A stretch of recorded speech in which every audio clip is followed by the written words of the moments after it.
Oh, well, we'll just go live here right now because I forgot to put the countdown here anyway. Oh, look at So we're just that. going live. It's a holiday week, extended weekend here. So without further ado, welcome back to another edition. I don't even have anything pulled up here. That's how dumb I am. You usually have your 30 seconds to get things ready. I know, right? So 3, 2, 1. Welcome back to another edition of the Change My Mind podcast. I won't change my mind because I don't have to, because I'm an American. Yes, you are, and I'm Wesley Sykes, and through the other side of the ether is the Indiana Jones. To my Indiana Jones is Mr. Nicholas J. Esquire, womanizer professor for hire. Wow. You could have gone just explorer for hire. I could have, yes, but that you wouldn't could've. be fun. No, there wouldn't be any fun in that whatsoever. Oh, that was there's some eye-opening stuff to learn when watching these movies. Did you watch both, or did you only watch? No. I watched The Last Crusade and then watched a YouTube synopsis just to kind of refresh my memory of Raiders there. Smart move. I did not do that, so I'm just going to be arguing against whatever you say.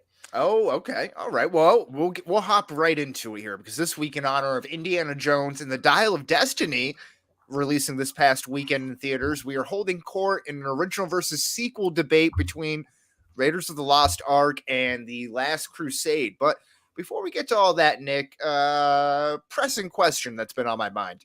Is Indiana Jones the American equivalent to James Bond? I honestly think that is a very good question. And I think the answer is maybe, because I don't know. Like, I can't definitively say yes. I was kind of asking not the same question, but a question along those lines, or thought, whatever, of like how, we're doing this right around 4th of July. This feels like kind of like a very American thing. Obviously, Right, Indiana Jones was a novel originally. The movies have been around for a long time. Some haven't been so great, more of late. But still, like, he kind of does. He's like an American and adventurer, and he kind of translates over time. But he's better. a smart guy, but he kicks ass, but he kind of does things his own way, which is the American way. Yeah. Where, the Brits are a little bit more buttoned up, a little bit more white collar. Mm-hmm. Yeah. He's like similar, but different to James Bond in like the right ways, for like to represent his nation. And we're like, maybe you could say like, a cowboy could go and represent like America a little bit better, maybe. But Indiana Jones kind of as much as the movies have kind of gone in the wrong direction over the last two, we'll say, based on what we're seeing from the returns on the fifth one, that character still has a lot more staying power, I feel like, than like a cowboy necessarily does for representing the country over time. Yeah, I'm right there with you. My only quarrel is there hasn't been, there's been so many people to do James Bond. Yep. Which I just think, just as a side note, is thinking about this, is that we always worry about, like, when we recast an actor who's playing a role, they're like, is it going to be, do we have to start everything over again? Is this a whole new universe? Or do we have to do the origin story again? But they never do that with James Bond. It's always just like updated for the times. Everyone knows who James Bond is at this point. Let's just get on it and start telling a great James Bond story. Like, I would like to see some of the superhero stories kind of get to that more.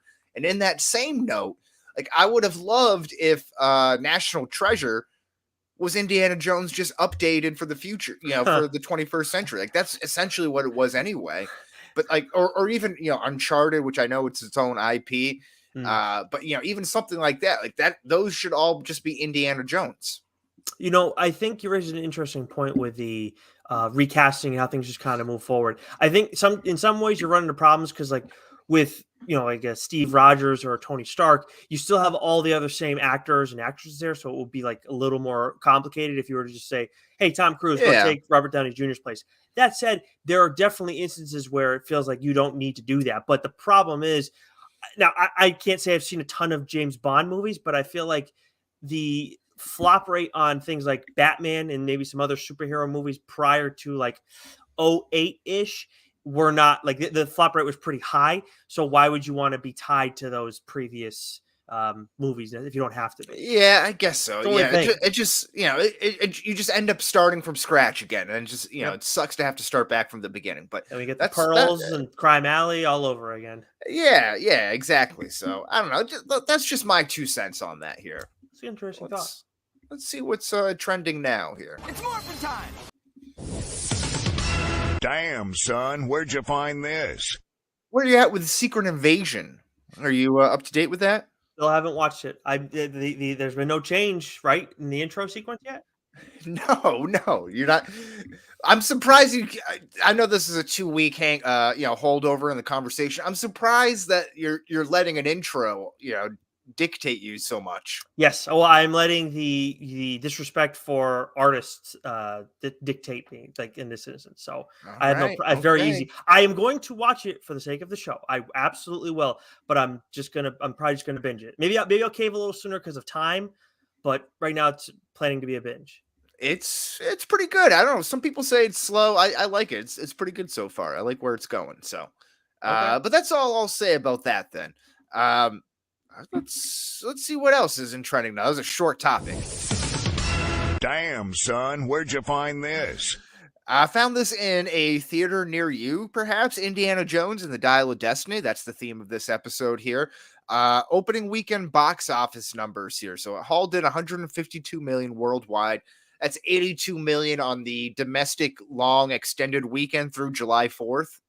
But just 60 million on the domestic opening weekend there. Received a 6.9 out of 10 on IMDb, a 68-88 split on Rotten Tomatoes with a 3.7 out of 5 on Google reviews, with 82% of Google users liking this movie. Well, that's That's interesting. kind of about a the mixed audience. bag. Kind of a Yeah. mixed bag there. That's interesting about the audience score, but we see the critics and IMDb are kind of in lockstep on this one.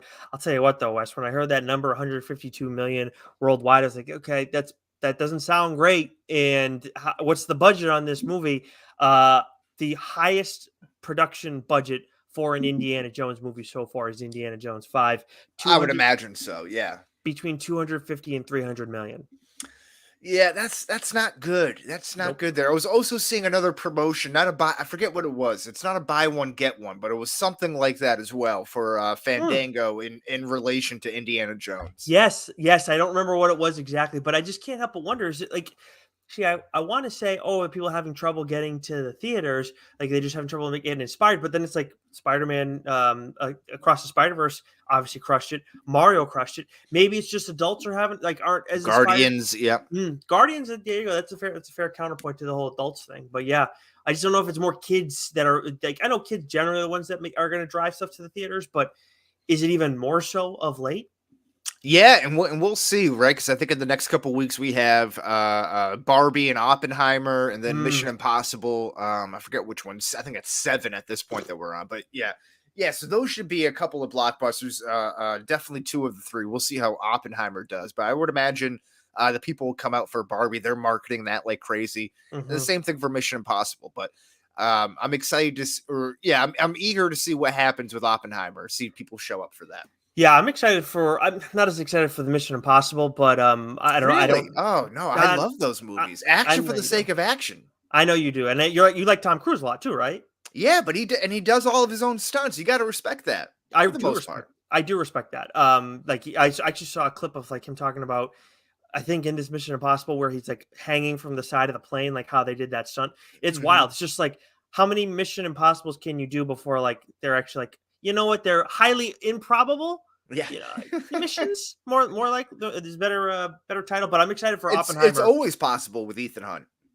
I guess so. I'm very I'm excited for Barbie. I'm very excited for Oppenheimer because you got Nolan and Cillian Murphy, and I freaking love Cillian Murphy. He's amazing. Now, yeah, and on the Indiana Jones front, just to get back there, I feel like we buried the lead there a little bit. But good conversation on the box office overall. But yeah, this it's not going to get me to go out and see it. I feel like the reviews are still kind of on the negative side if I'm looking at at things as a whole. But I'm definitely going to check this out when it comes to, I don't know, I guess it would be Disney Plus, right? Yeah, and the thing too that I think we're just seeing more and more is, as much as we've moved past that phase of was the theatrical release and the streaming release at the same time. Obviously, that was because of the pandemic and things. It was different times and everything like that. I think we look at it now, what's going on when we see this not do well, and if we start seeing more movies struggle like this, when people are just like, I'm just going to wait till it comes on streaming. They're losing a lot. I would think they're losing a lot of money on that, because now you just don't have to pay for it. I'm in a similar boat to you. I will see this when it comes to streaming, but I'm not going to pay for it. Yeah, yeah, and I'm still like he's like 80 years old at this point. Harrison Ford, like I love the guy. Don't get me wrong. Get off my plane, all that stuff, right? But it's just kind of got to be torture at this point. It's like what Robert De Niro in The Irishman, like when he's trying to curb stomp that guy. It's just kind of painful to watch. So Yeah, I don't I know. also kind of want to see it from that aspect, see if they can pull it off. Yeah, I am interested in how that pans out. I mean, in Captain America, I'm sure he'll be fine, but it's a different role, and obviously there's the CGI monsters, all that stuff won't be an issue. Yeah, exactly, exactly. Totally He different, he feels like he has to be a little bit more present for Indiana Jones here. of course. I don't know. Last thing in trending now. Damn, son, where'd you find this? Found this all over the internet, Nick. Dune 2. Tune, as some people might call it. Its second trailer released last week. It comes out to theaters November 3rd. Very interesting trailer. You just watched it. Timothy Chalamet, Zendaya, and Javier Bardem. Who else am I missing there? We got Christopher Walken. Brolin? We got Josh Brolin there. Everybody. I mean, the cast. It's a huge who's who cast. One of the Skarsgårds. Yep. Austin, the guy who played Elvis, is in there. Everybody's in there. So Yeah. looks really cool. And after the first one, which was a little bit of a build-up, maybe the Fellowship of the Ring to the Two Towers, if we're doing a comparison here. Hopefully this Dune 2 is the Two Towers payoff, where you get a lot more action and a lot more things to kind of carry you through, where the first one was just kind of world building and setting everything up. Yeah, I really enjoyed the first one, but I mean this I think so. This is the second trailer. So the first of trailer for the second movie was promising, but this was like holy shit, man! Yeah. To the point where I just had to ask you, and we don't know because we're not like on the up and up when it comes to We're not Dune Dune by and large. heads. Right, but I'm totally fine with that. I don't need Our to be. heads are in the sand, perhaps, when it comes to Dune. Wow, bravo! That's the end of the podcast right there. I think we got to go on a high note. But yeah, I don't know if this is like the conclusion of like this saga, as you put it when we were talking before, or if there's like a third movie, or this will be the end, and then we'll get like a Dune Volume 2, Episode 1, like for the next movie. Like that's kind of what I'm hoping for based on what we saw in this trailer. But it seems like the action's going to be even more elevated in this movie than it was in the first one. There was some good stuff in that first one. Yeah, and what I imagine, maybe this is what they do here. It's that it's sold as a trilogy where you get the first one kind of carries into the second one, and then the third one's going to be split up into part 1 to part 2 to maximize their marketing dollars. That would make sense. It's a 3-part story in total, but you get 4 movies. So Yeah, I could see that. And if they're all about 3 hours, which is what I think I remember what Dune being, was a pretty long slog of a movie. That looks really good. I hope it's not a slog. The movie looks great. Yeah. Visually, and they cut a really, I just hope they're not cutting all the action parts into the trailer. You know what I mean? Like, yeah. And trailers have a way with these quick cuts to make these long, dramatic, maybe slogs of conversations look really interesting. But when they actually play out, on the big screen, you're like, this doesn't really hit the same way.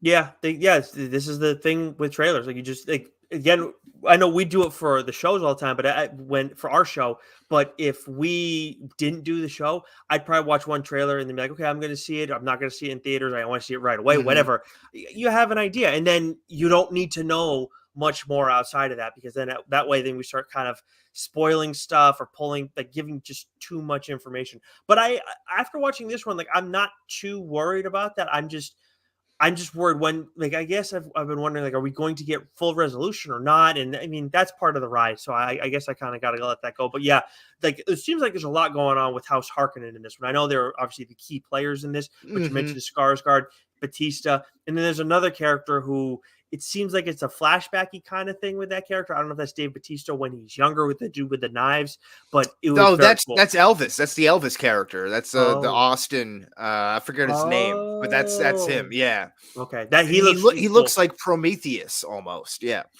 Yeah. I'm very that is very that was very promising. Those clips. Yeah. So all good stuff there.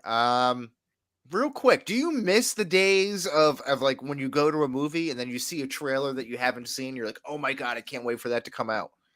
I feel like that's 'Cause, like, happened to me sometimes. Like I did. Oh wait. Like where I haven't seen the trailer at all. yeah. When you go to the movie and then you see a trailer for the first time, you're like, "Oh my god, we don't get that." Everything comes out online and it all has its viral moment. I miss that part where like you want to get to the movie theater early to see the trailer. I used to like that was like 5 or 6 years ago. Like my wife used to like make fun of me for that. And Yeah. now I'm coming in 20 minutes after the start time to avoid all of those. Yeah, those were really cool. That was definitely really cool. Like growing up, where we didn't have it so easily accessible. Now, I will say, when I started seeing the same trailers over and over, I went like back to back weekends, or like maybe even sometimes I feel like you could even like in the course of like a 6 week span, you could still get all the same trailers. And I'm like, okay, Mhm. why don't we have anything new at this point? Like, let's get some new stuff in here.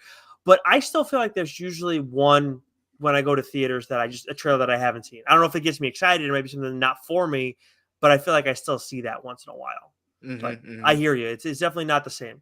Yeah, this is just the old man yelling at the sky. Eh, I don't know about that. It's morphin' time! Ah, a superb choice. All right, so we got from Image this week. We got No One Issue 4, written by Kyle Higgins. I've been raving about this series. It also has a podcast that accompanies it too. So it's a podcast that is set within the pages of the world. It's really cool. Ooh. Patton Oswalt is one of the voice actors on that. Then we have Boom. We got Grimm issue 1, the start of a new story over there. That's been an outstanding series. And then the big story I think of the week is from DC. We got the Night Terrors event that's starting this week. Just a quick synopsis on what that is. A mysterious and deadly new villain named Insomnia has struck. Mm. The entire world has been forced into eternal slumber, including all the heroes and villains, as Insomnia searches their dreams for the Nightmare Stone. I've read I think 4 of the issues so far from this week. Solid. It's not this crazy mind blowing thing necessarily so far. If you're gonna read one just to kind of set the table for you, Night Terror's First Blood is the one, because that kind of like leads you into, oh, what the hell happened? How did we get here? But then there's Okay. a few different titles out from that this week. So kind of like pick your favorite character from that, and I think you'll end up being okay. There's some other ones that are more like mainline event issues that are going to be coming out over the next few weeks into August. But we'll keep you up to date on all that on TLDR. Just what's new this week because of the holiday. We want to keep it nice and short for you guys. All right. Nice and short and sweet. I love it. It's morphin' time! Let's get over to our main topic.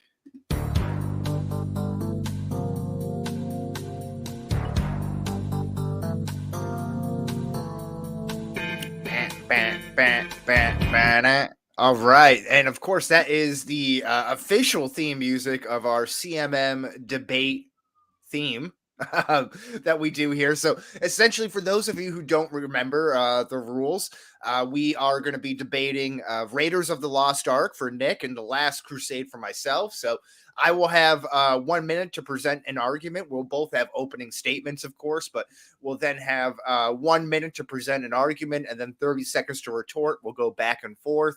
And then end things with a closing argument. And then if I have enough brain cells to remember this, I will even put out a poll to see, ask you, the people, who won at home, or Yes. here, ask you at home who won. Because what's supposed to be on the line is who reads the synopsis versus who reads the cast and crew for whenever we do our reviews or exit surveys, excuse me. Yeah, and I've just been losing in multiple ways, just in the debates, and then just by not even putting out the poll to help myself. So How do you even know if you're losing? You're just not giving yourself a chance. That's true. That's true here. So we'll have 60 seconds to do all of that, and then we have some good debate questions here. But before that, let's hit the tail of the tape. Why don't you tell me about Raiders of the Lost Ark, Nick? It all started in 1981. Raiders of the Lost Ark. The synopsis for this hit film. In 1936, archaeologist and adventurer Indiana Jones is hired by the U.S. government to find the Ark of the Covenant before Nazis can obtain its awesome power. At the box office, this hauled in $389 million worldwide, including $249 million domestic. And then it got $8 million domestic in its opening weekend on just an million budget. Wow. Woo! And that's not adjusted for inflation. Then we got the critics reception. This is an 8.4 out of 10 on IMDb, a 93-96 split on Rotten Tomatoes, and a 3.9, this is surprising, out of 5 on Google Yeah. reviews, who continue to elude us. Yeah, I didn't get that either. I thought that was very, very weird here. But nevertheless, The Last Crusade came out in 1989. This was the third installment. We're skipping over the Temple of Doom because I think most people do. Although there's a pretty iconic scene of pulling a heart out of a man's chest there. But nevertheless, synopsis. In 1938, after his father goes missing while pursuing the Holy Grail, Indiana Jones finds himself up against the Nazis once again to stop them from obtaining its powers. This movie made $474 million worldwide, including $197 million domestic, $29 million on its domestic opening, on a $48 million budget. So a little bit higher budget, but still made a whole lot of profit. This made got an 8.2 out of 10 on IMDb, as well as a 84-94 split on Rotten Tomatoes, with a 4.6 out of 5 on Google reviews. So very, very well received. I'm surprised that this got. Now, again, I did not rewatch The Last Crusade. I rewatched the movie that I'm representing today. But from what I remember with Last Crusade, I was like, this. Like Temple of Doom, we don't need to say much more than everybody knows that these are the two best Indiana Jones movies. This is where the conversation lies. But I was kind of surprised that the critics gave this such a lower grading on Rotten Tomatoes versus what the original got. I mean, it's just because it feels too derivative. I don't know, but it's like it's still really, really good. Yeah, you know, an 84 is no slouch, you know. I But think when you haven't there, got a but 93, though, I mean, I just don't get that. yeah, Like- you know, that probably has some, you know, kind of breaking the mold type of thing with Raiders. Yeah, I hear you. If you give something a 93 and I give it an 84 when we're doing our reviews, we're not in the same neighborhood. We're not even in the same No. town. So it's to me, that's like, whoa. Different tax brackets, that's for sure. Ooh, Yeah, wow. well, you're living the upscale life, you know. I'm slumming it. That's good. Okay. Well, since that's the case, I would like to extend the offer to you to lead us off with the opening arguments. Yes, I will. You got 60 seconds on the clock here. Right. When you are ready, actually, I'll give you the countdown. Sorry. 3, 2, 1, begin. The Last Crusade, this is a great story. Not only do you get a little bit of a beginning, a little bit of a primer of who Indiana Jones is, played by the young heartthrob River Phoenix, God rest his soul. And then you also get the great father-son relationship there with Sean Connery. So you get a blending of generations all throughout there, while still getting your classic Indiana Jones story. You have him as the professor. You have him as the adventurer. You have him as the womanizer. He's punching Nazis. He's robbing graves, or not graves so much, but historical sites, and then putting them in museums where they belong. This is classic Indiana Jones, getting right back on the track. Not to say that Raiders of the Ark isn't. That's a great movie in its own right, but it's doing a little bit more. It's building upon what Raiders of the Lost Ark already established. Time. Nice job. I got to make sure I have the sounder up for this one, though, because I forgot that was a thing that we do now here. Oh, yeah. Let's see if that still works on your end. There we go. Yeah, there we go. That is. Boom. All right, we're good. Okay. So my opening argument. All right. Starts in 3, 2, 1, go. It all began here. Wes can talk about how, you get a little primer to Indiana Jones in his movie, but at the same time, mine is where it all starts. And you want to talk about a primer, you see the first event of Indiana Jones as we know him, where he's hunting down this ancient relic. And from there, nonstop action, distrust, deception, and amazing action throughout. And that's just in the first 10 minutes of the movie. We get an amazing artifact that we're going after. One that I still don't even think that people touch on a whole heck of a lot, at least in cinema and everything, or shows, which I found very fascinating upon rewatching this. We get a strong female character opposite of him, despite some of the dodginess that's involved with those two. We get an amazing supporting cast that we'll talk about a little bit later on. And all around, this is what started it all to help set the tone for this amazing franchise. You were on mute, so I didn't hear any of your countdowns. I'm still, There we sorry. I go. was blowing my nose. I'm a little, I'm fighting off the remnants of a cold. I've been sick for the last like week or so. Oh, that's not Yeah, fun. from last Tuesday. Yeah, A neither cold here nor and there. allergies? This I one? know. I think it was coming back from the airport, traveling, and then like I was just kind of on the go the rest of the weekend there. So I think That'll burning do the it. candle at both ends. That will do it. Yeah. Look at But you don't get sick days as a parent, so I've just been chomping down Dayquil, and it's all good. no days off. Hashtag no days off. Ain't that the truth? Mhm. All right. Am I leading off then for the Yes. Yeah, let's do that then. Yeah, so we'll have this makes sense. Which movie has the better MacGuffin, the Ark of the Covenant or the Holy Grail? So let me reset my clock. You get 60 seconds on why the Ark of the Covenant is the better MacGuffin. 3, 2, 1, go. As I mentioned in my opening argument, this is an artifact that I've heard very little about. And I do find history interesting. I do find religious history interesting. And we learn a little bit about this in the course of it all. And it's a wild artifact. And then to see what it turns out to be in the end is absolutely friggin' mind-blowing, the power that this thing possesses. And what's so cool about it too is where we see some other stuff with Indiana 30 Jones seconds. in his career, this helps set, this is the tone setter for him because he's someone who's like, yeah, I don't believe in all that mumbo jumbo, all that, magic, whatever you want to call it, higher powers. Like he makes a joke about it at the beginning, like his revolver is 15. like his higher power or whatever it is. And he experiences the arc, and what we get at the end is still like that's still like I vividly remember that moment. I think anybody who's 3, seen this movie 2, remembers it to this day. 1. All right. All right, you have 30 seconds on the clock to rebuttal. Yeah, hit sir. me. All right, Hit me with it. 3, Yep. 2, 1, go. Yeah, see, I'm with you, Nick. I love history. I love religious history. I love religious lore as well. So things that may be history adjacent or maybe bending of that. So I'm with you on that. But it does seem a little bit weird that essentially a casket can wield so much power and have so much to do, so much supernatural power. It seems big, a little bit clunky. It just doesn't line up fully right for me. I need a little bit of work on the Ark of the Covenant and its powers. Oh, okay. That's all me. Right.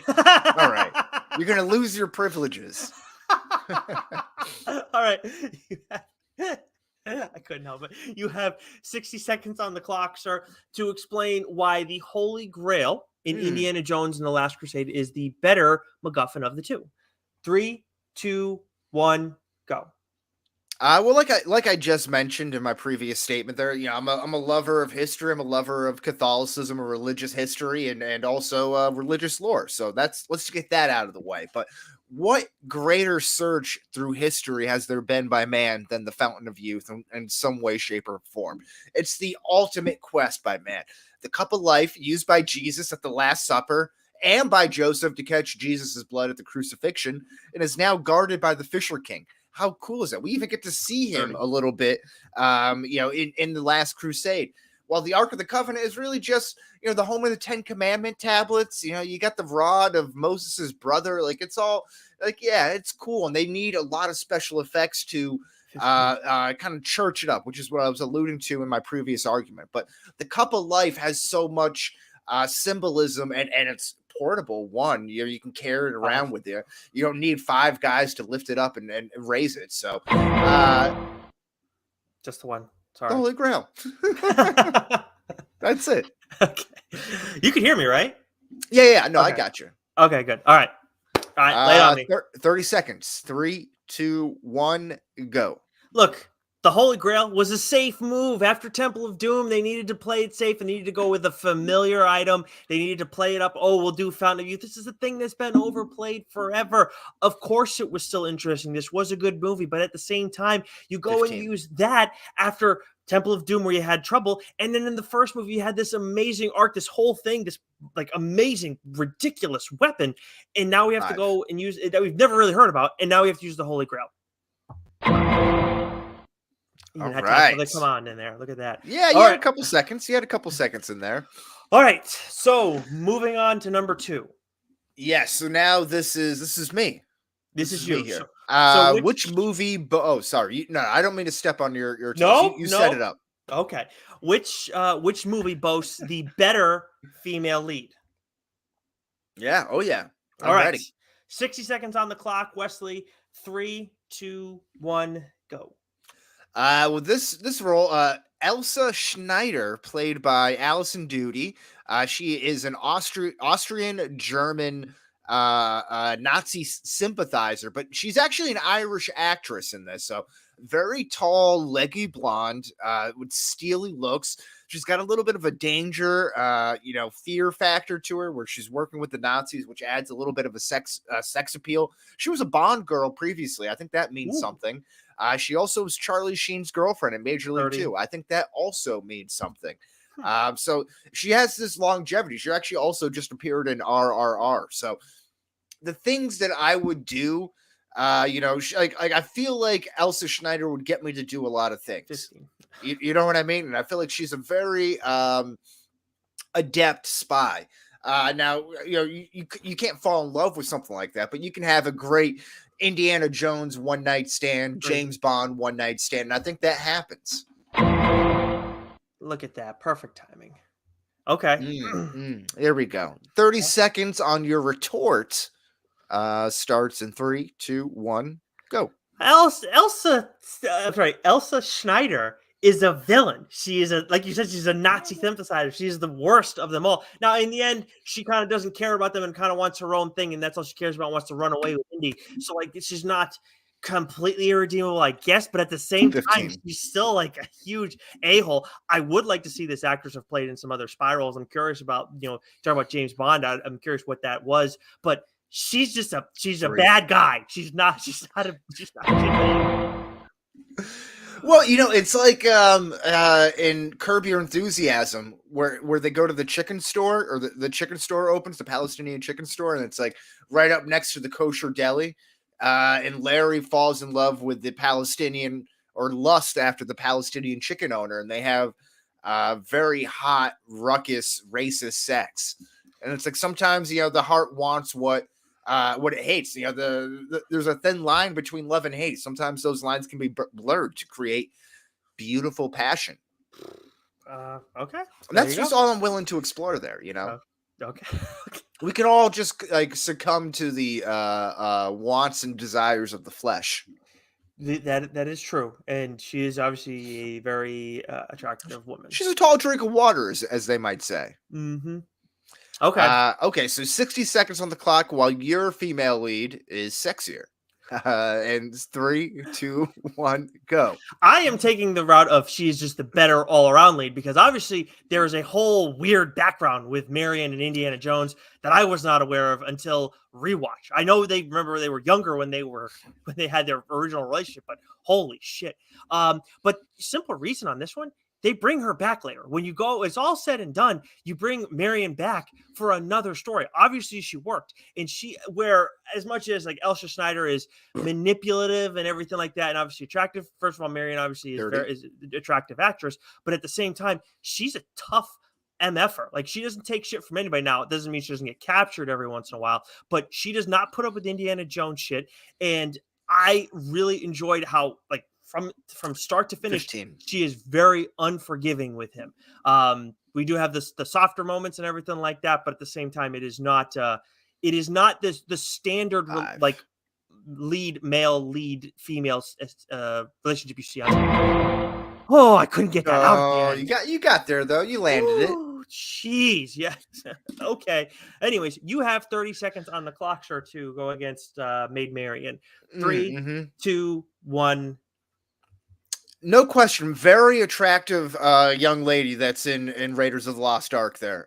She was also the female Nick and I were discussing. Was one of the female leads in Animal House too. So she has this kind of like college girl next door type of look, which works out very well, especially coupled with the kind of like rough around the edges that she can do there as well. But in comparison, it's not. You got a supermodel or the girl next door. Who are you choosing? live life on the wild side. Live dangerously. Right, that second one was There we go. unintentional. There we That go. was That's- unintentional. I'm sorry. You're skating on thin ice. This You're is living how- dangerously. This right is how now, Nick. fights start. Shit. You dick around for 1 second and then you Keep both hands. That's what my dad used to say when we used to like mess with him and try to pull the door open while he's unlocking it, in the car door. He's like, put both hands where I could see them. I was really curious where you were going with that one to the end because you waited for the last 5 seconds to like make your point. Okay. Yeah, I had to. Yeah, I was like, where? I'm just giving too many compliments here. Exactly. Forgetting the argument. Okay. What do we have next, Wes? Which movie features the best action sequence here? So, a bunch of different options you can choose from. I'm sure, Nick, you're going first with Raiders of the Lost Ark. 60 seconds on the clock starts in 3, 2, 1, go. This was a tough one for me at first because you have the whole like marketplace scene. That's a lot of fun. You have the iconic moment where Indy is going against that dude with the sword. He does the little thing and then he just pulls his gun out and like, what do I waste my time for? Mhm. But I think the best scene has to go to in Raiders of the Lost Ark has to go to when Indy's fighting the shirtless Nazi, the moose of a man. And this whole time, Marion's like shooting down people with the machine gun from the plane after she knocked out the 30 pilot. seconds. And then Indy is like trying to fight this guy and he gets some good licks in for sure. He gets a nosebleed out of the guy, but he never really wobbles. But then by the end of it all, and the whole time I'm watching, I'm like, I can't believe Harrison Ford recorded some of this. Did he? Like, is this an 15 actual seconds. plane? I had like serious anxiety watching it. And then because we all know what happens at the end where Indy only wins the fight by 5. using his brains. And then in the end, that guy, the big Nazi, bites the dust. And it's, That's a good place to stop right there. I lucked out. That was good. That was good. All right. Do you want to do 30 seconds against this or No, I think we can just do a minute right into it here. I think that's a good call. Just kind of present our own positions here. Yeah, I'm not gonna. Yeah, perfect. Because I don't think I have a debate on yours. All right, 'cause I'm curious where you end up going with yours. But without further ado, 60 seconds on the clock. Wes, 3, 2, 1, go. Well, like Nick mentioned, there's a couple of different places I could have gone here, just like you could have in Raiders of the Lost Ark. But the one that jumps out to me the most is escaping the church library that leads into a boat chase in Venice by the order of the cruciform sword. So that's when he's with Elsa for the first time, and they're going down. They discover X marks the spot. They find the original grave of King Richard, and then the order lights this cave on fire and all these rats come up, and that'll come up a little bit later. But then they get out, then they're chased along the Venice canals there by, again, this same order. And you get this great boat chase. So you're getting on land and in sea, both there doing great stuff. You got the Order of the Cruciform Sword, which is there to protect the Holy Grail. So a nice little secret agency there. And then just a little bit of a hat tip, an homage to Raiders of the Lost Ark. They get rid of the bad guys by using one of the propellers of a big oil tanker, a la Raiders of the Lost Ark, which Nick just mentioned. But they do it better because it's in water. Okay, look at that. It's water, yeah. Very cool stuff, actually. So that was a nice little callback. Yeah, look at that. Look at us. Look at us. Who would have thought? Which movie features the sequence that best represents Indiana Jones? Okay, yep. I was looking at the wrong one there. Okay, yep. You're first on this one. Yes, I am. All right, 60 seconds on the clock, sir. 3, 2, 1. Yeah, so this scene could have also been with the best action sequence, in my opinion. It's the opening sequence from The Last Crusade. You get a young Indiana Jones, played by River Phoenix, rest in peace, stealing the Coronado crucifix from the robbers while on a Boy Scout trip in Utah. So this is like early 1900s, like 1918, like when the Red Sox won the World Series type of stuff. He's running on trains. He's riding horses. He's taming lions, learning how to use a whip for the first time. He's falling into a bed of snakes, which is the reason why he hates snakes. You find out that he gets the hat and he actually models a lot of his fashion game after the robber who he tried to steal it from. So there's a lot of, you find a lot of the impetus of Indiana Jones as birth right in that moment right there. And I think that encapsulates everything that happens from there forward, going from Raiders of the Lost Ark all the way up to Dials of the Destiny. Well done, sir. You actually had a All second to right. spare before I pressed that button, but Felt pretty good about that. Yeah. Nice, Yeah. nice and succinct. yeah, it's interesting because I don't know if I want to do. I don't want to like continue to forego my counter arguments here, but I don't feel like I. I think it's fair. We'll do 60 seconds. Yeah. This is a holiday episode anyway. We're just having some fun here today. This is true. This is true. But I mean, this is also there's something on the line here. I don't want to have to read. Potentially, maybe not. I don't know. Who knows? This is true. All right, I'll take my 60 seconds alone then. Okay, 60 seconds on the clock starts in 3, 2, 1, go. It's funny because just like Wes cites the opening sequence of Indiana Jones in The Last Crusade, I also feel like the first sequence that we get of Indiana Jones in the Raiders of the Lost Ark, it very much represents like all of India. You see his smarts, you see him trust people that maybe shouldn't be trusted, and you see what happens to those people when they try and screw him over. And it's great foreshadowing for what's going to happen later. Obviously, we meet Belloc in the beginning, but that first scene of Indiana Jones, or the first sequence where he's in that tomb, 25 seconds, and especially when you see him running from the rock, but running from the rock is like. That's Indiana Jones to a T. When you think of Indiana Jones, that's one of the 5 things you probably think of. That and him making the switch with the golden idol too. I mean, I think even when we talk about like Guardians of the Galaxy, where Chris Pratt's picking the orb up, like it's similar kind of thing. So to me, that's peak Indiana Jones right there. Ooh, marks that one right there with a burp. Wow, that was not a. That's right. We only have fart noises for our. That's true. This was a practical effect. Yes, look at that! Wow, in honor of Spielberg and George Lucas. Yeah, there you go. All look that good stuff. Yeah. Which movie? Okay, so this goes to you here. 60 seconds. And we'll just do the 1 minute thing. We don't have to go back and forth on this. Or do you want to? You got? Yeah. I feel like with yours, I may want to debate it. Yeah, going into it. Okay. All right. Here. Okay. So let's. 60 seconds on the clock on who has the scariest scenario for Indy to get out. I believe that's you, Nick, right? Yes, it's my turn. Yep. All right. It starts in 3, 2, 1, go. So. You basically what you're telling me is that you have this thing like Wes talked about before, right? With his MacGuffin, with the cup and everything, and he'll get to his whole point. But this is a known thing. Everybody kind of knows what you're getting into with this. The Ark of the Covenant, no clue what the hell's going to happen with this thing. It's supposed to provide a measurable power and everything like that. But what we end up seeing is, not meant for mortal eyes. It's very clear. And true. how 30 seconds. As I'm watching this, it's like, well, how the hell did Indy figure that out? Like, is it just intuition that maybe, hey, this isn't the best move? I don't know. And some could argue like, okay, that's like he kind of just guessed his way out of it. But that makes it all the more scary because you have no frigging clue. And I'll get to my counterpoint and why I want to debate Wes's, but 10. This is just like gut instinct. And sometimes you do well and sometimes you bite the dust. And holy shit, Indy got lucky. Well, that was a little early there. I didn't mean to. I was quick on the draw, but it was perfect. You're all set? Okay. Yes. Thank you, though. All right. Do you want your 30 seconds? Yeah. I'll take the 30 seconds. All right. 3, 2, 1. So that's certainly a scary moment there, right? You're seeing like the whole face kind of like age and everything like that. Very, very scary stuff. And like throughout the light and the flames, like you don't really know what's going on.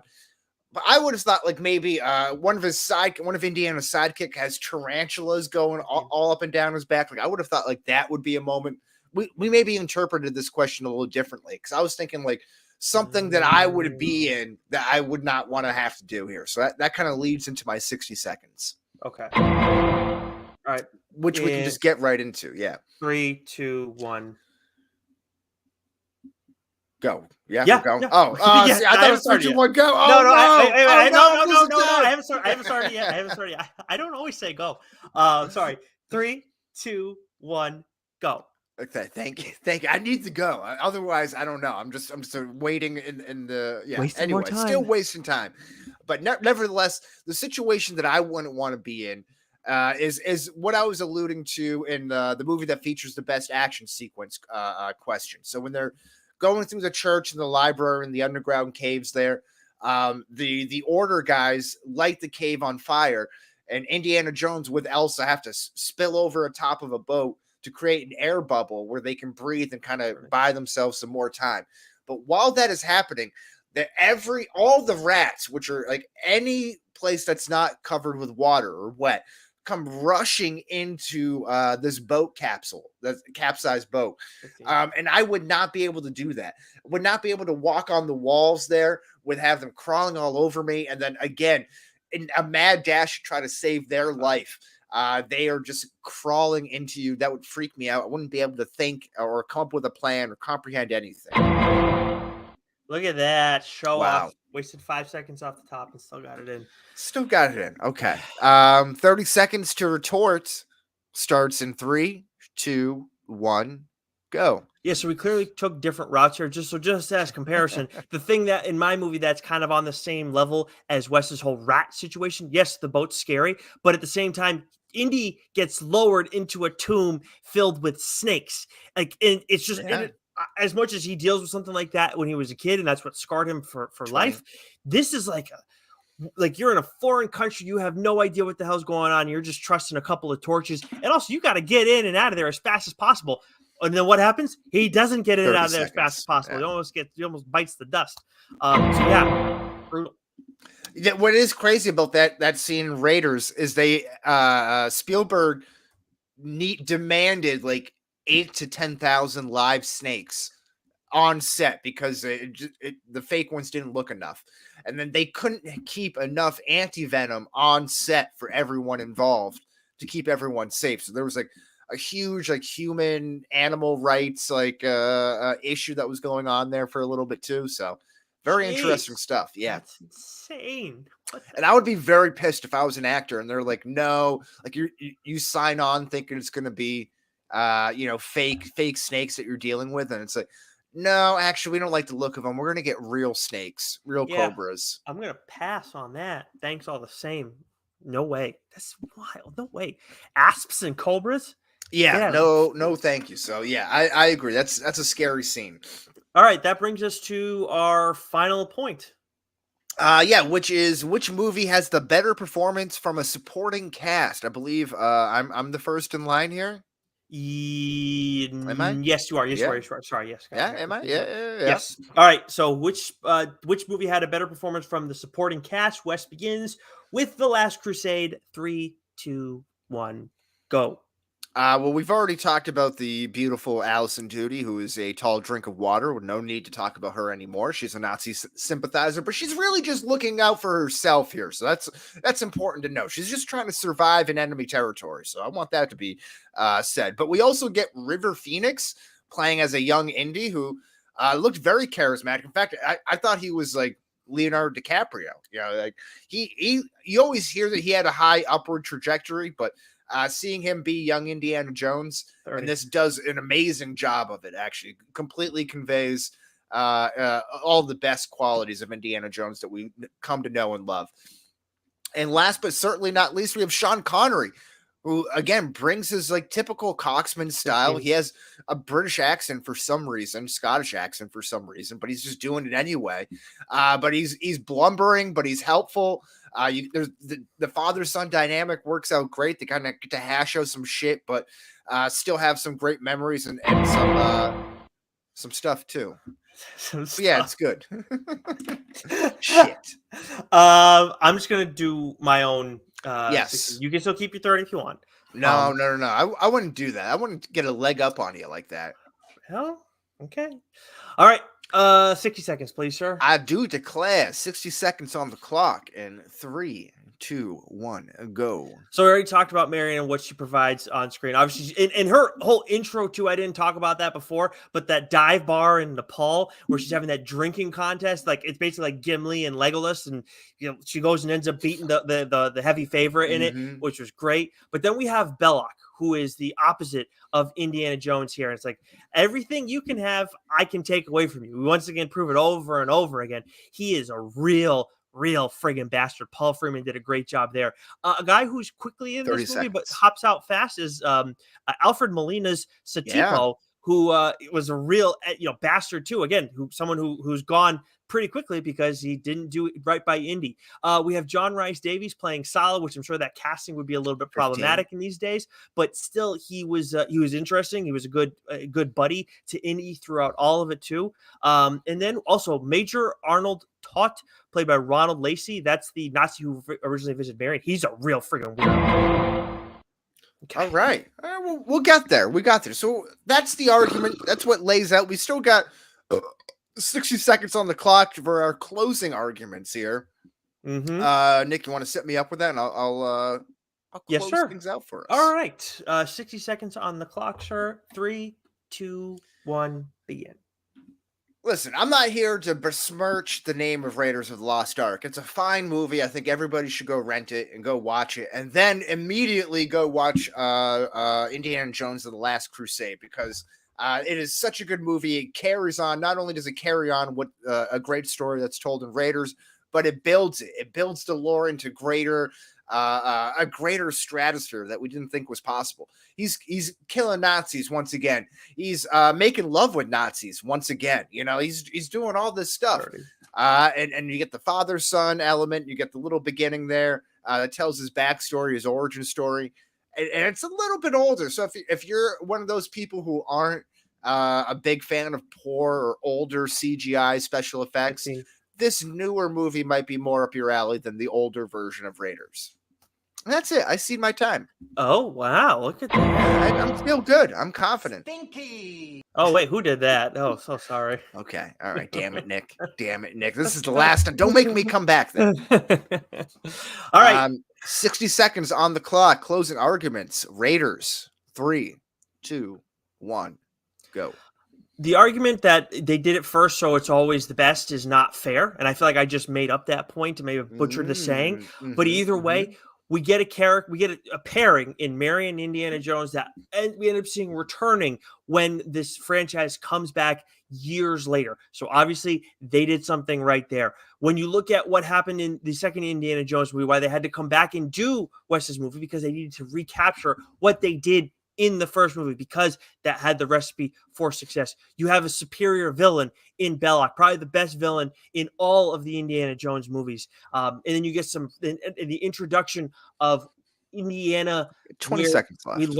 Where we learn about Indiana and his whole, I believe in these historical facts, but I don't believe in the magic surrounding them. The experience there, it sets an amazing tone for this character over the course of 5 movies now. Done. All right, good stuff. Good stuff. So there you have it, people. We're going to let the people decide. The court has rested their arguments. The defense and the prosecution both rest. Now we're asking you, the jury, to go deliberate for a little bit of time. Maybe we put a poll out. Maybe we won't. That's a secret that we won't be sharing until you know it. So let's go follow our Twitter at what is it, at CMM Podcast? What's our Twitter handle these days? CMM_podcast. CMM_podcast. Yeah, we got it. Yeah, that's what it is. To go cast your vote and get your voice heard on who won the debate: Raiders of the Lost Ark with Nick, or myself with The Last Crusade.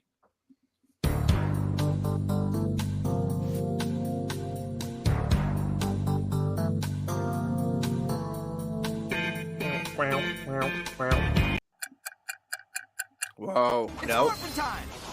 Here you go. Now, there we go. Choo-choo, bitches. Nick, we are obsessed with Immaculate Grid. Yes, Give me we all are. things Immaculate Grid. That's my discharge depot. It's been consuming my life. The baseball seems to be the one that's the most tried and true. You get a little bit of statistics. It's a little bit more involved. You can share things on Twitter. Very interesting stuff. I love it. The NFL, which seems brand new, and the NBA, which also seems new, are the Suboxone to my fentanyl, if you will. Just something that just kind of gives me a little bit of taste and helps me carry over to my next big hit when I'm ready to take my shit in the morning, which is how I usually do my Immaculate Grids.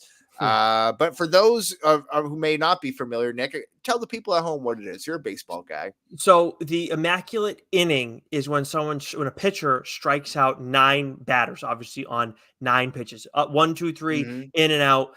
So what has been created was like Wordle, same kind of like layout and grid and everything, but Mhm. it's a 3 by 3 grid, so 9 grids total, thus the immaculate grid. And what happens is you'll have a few boxes where it's players that played for a couple of teams, and then you have to fill out other boxes where it's like player who filled Some out this award statistical. or Yeah. achievement. Yeah. Yes, exactly. It has been awesome. It has been very challenging. It has been frustrating at moments. I did not spoiler for those who haven't done it already, which would be very surprising. But I missed Scott Rowland for the one that we were Oh, doing yep, today, yep. and I was just like, wait. And then Ryan Ludwig is a guy I should have gotten. Edgar Renteria. You got Rowland, right?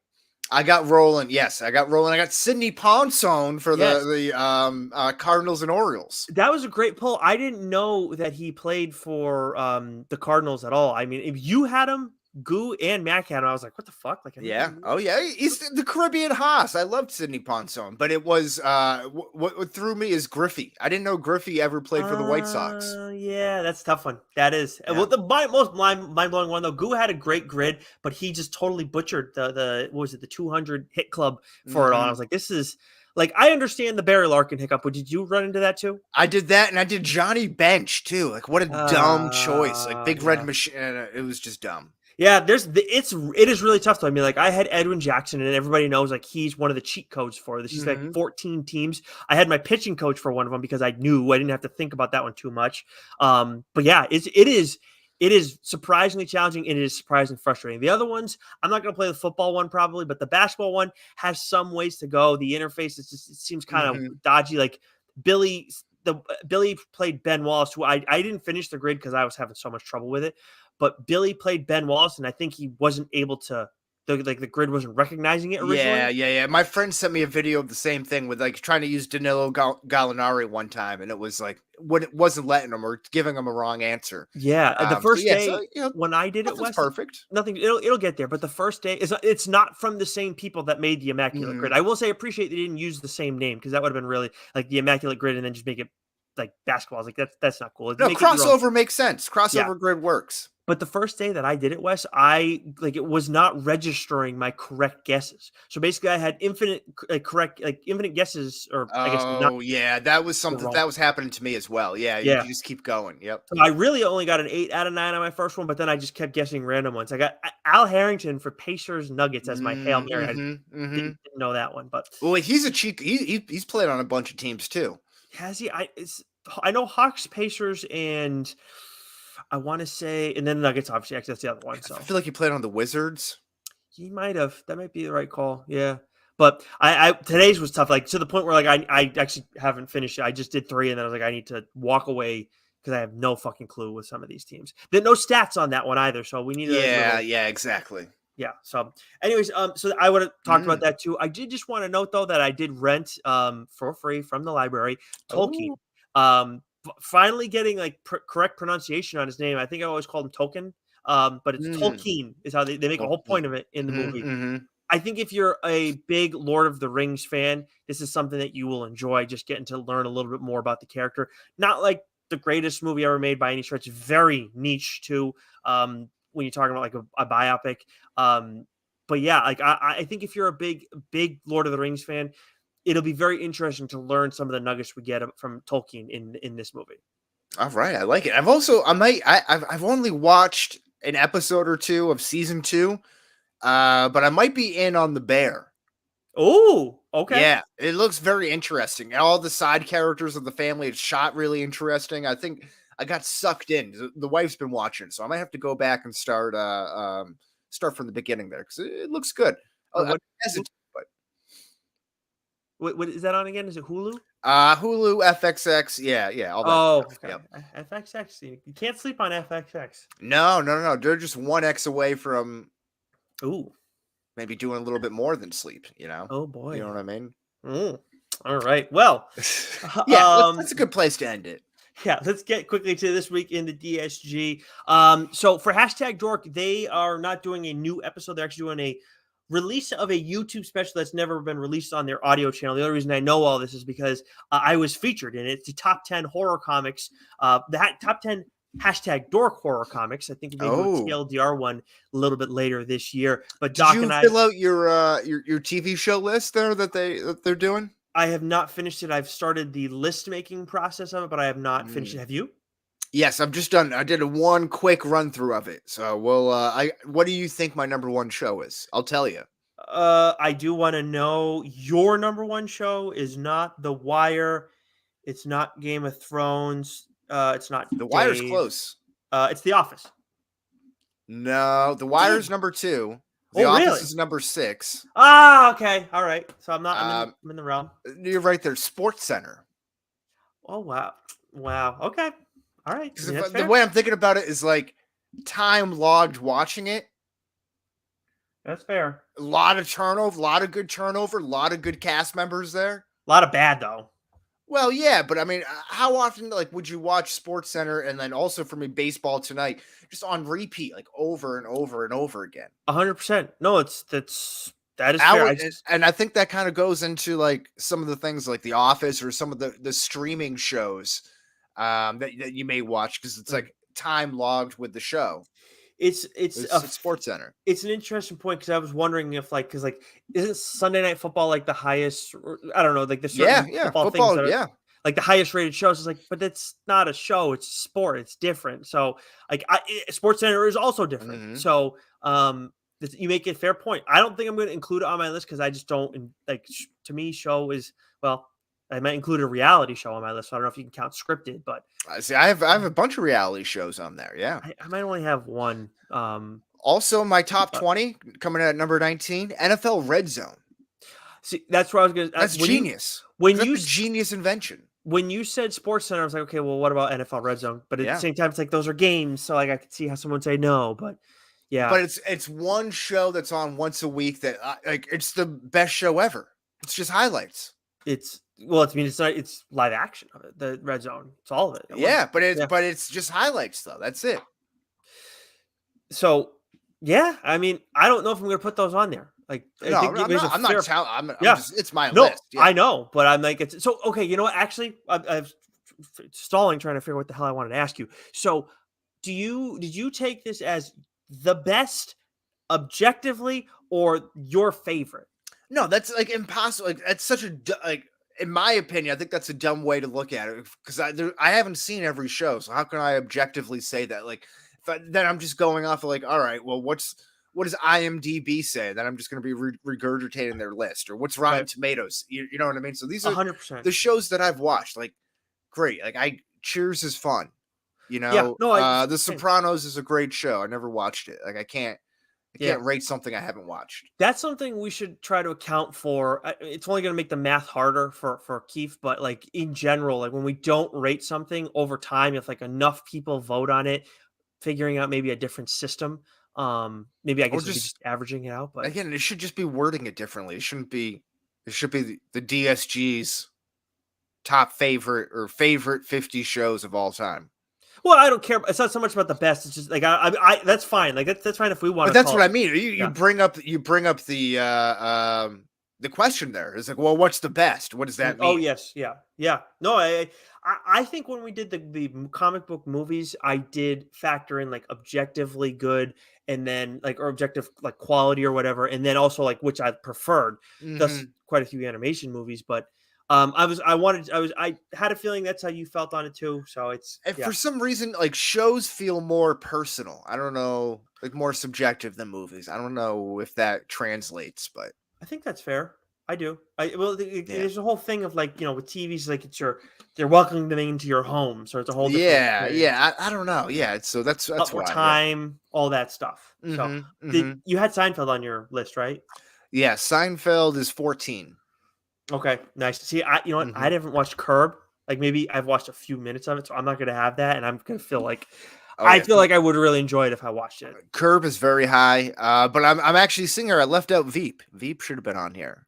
Did you already turn in the list? Yeah, or turned it in. Sheet of integrity. So it is what it is. I screwed up last time and put it in one too many times, and it pissed off Rich. So yeah, I'm that's why I'm taking my time. You gave us a date to turn it in. Yeah.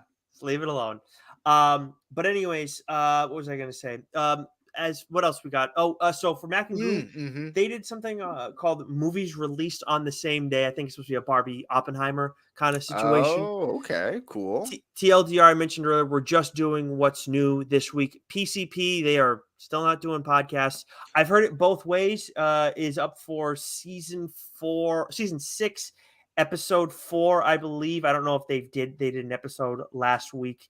I forgot to update things here, but anyways, yeah, and then the streamers, you can find Doc on Twitch at Backracker, Shime at Shime Time on Twitch, and you can find the hashtag Dork Boys playing their video games on their YouTube page. And I was correct for the people who are fans of the Pineapple Boys, episode 4 of season 6 this week. Oh, very nice. Yeah, and next week we'll figure out what we're doing. We might actually take a week off next week. Okay, sounds Right? like I feel like that might make sense. We're gonna have our hands full over the weekend and all that, right?